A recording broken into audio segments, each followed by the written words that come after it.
YouTube. I am Pinstar, and this is 2-Point Campus Strategy and Tactics Deep Dive. So today, we're going to start at the beginning, meaning the very first class that we are introduced to, Scientography. Now, Scientography is the very first subject that you're given in the first level of the game for a good reason. It's a little bit, how do I say, it's balanced a little bit in the player's favor. The amount of money you get from Scientography, a base of 9,000, is more than this class probably should be earning given its difficulty. Because its difficulty is easy. It is a very easy class, meaning that it is very easy for your students to earn XP and gain levels and graduate with really high grades, which helps your campus average if that's something you're going for. Not to mention the rooms that it requires are only two, the science lab and the lecture hall. Lecture hall, easy peasy. Science lab, as far as kitting out a science lab to accommodate that, we have our gastro lab here that we've been running before. The only other things that we need in here is the thunderballs as well as the momentum marbles here. So this science lab right here, this 6x5 here,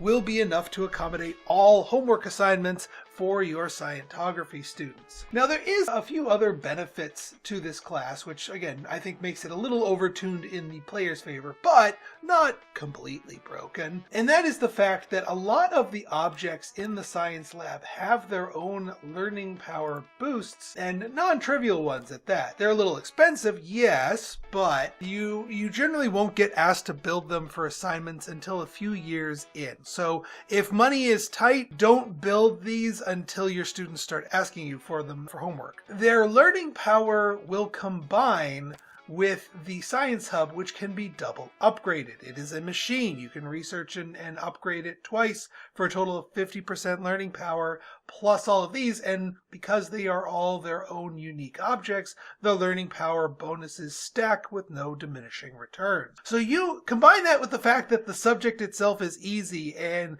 you'll be getting very, very easy straight A's from your Scientography students, and they'll pay you pretty well for the privilege of such an easy subject. Now, the only issue with them is that the number of classes, the number of science labs, if you run this class at a 16, then you're going to have 2 leftover spaces in your second lab, which pairs very nicely with, well, pretty much any other course that has just a minimal twofer thing. Archaeology only has 1. If you run archaeology at a 16, that can fill the gap. If you run, as I mentioned before, gastronomy at a 16, that can fill the gap with their 1 molecular gastronomy here. Those are the 2 that fit quite nicely. Funny business is another one that has a partial science lab, but this one, it too has a gap, and it doesn't fit into the other gap. So despite funny business and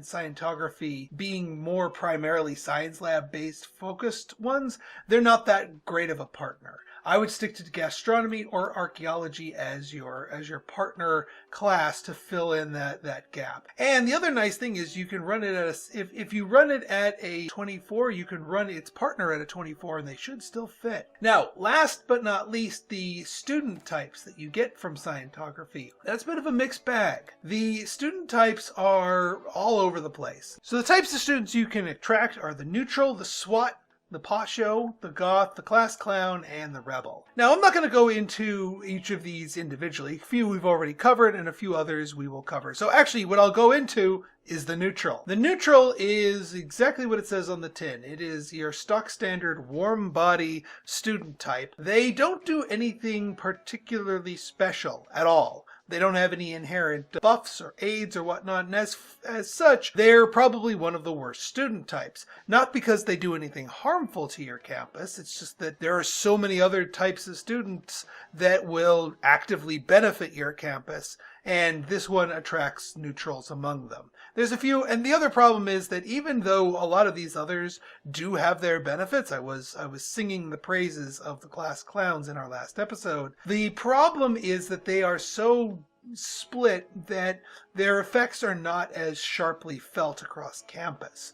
You know, a single class clown might not be able to drag up the entertainment average of your campus, whereas a whole subject of class clowns will certainly have a more impactful, impact. So you do get some math students, but if you have a bunch of other support classes that can benefit other students, then throwing this into your mix won't be a bad thing, because now you have students that can benefit from the others and throw a little bit of diversified goodness to your campus as well. So certainly a good starting subject.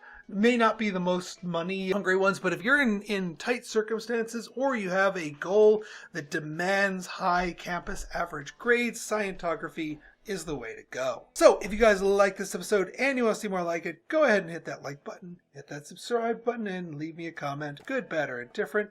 Your feedback's always welcome. So until next time, it's been Pinstar signing out. See ya!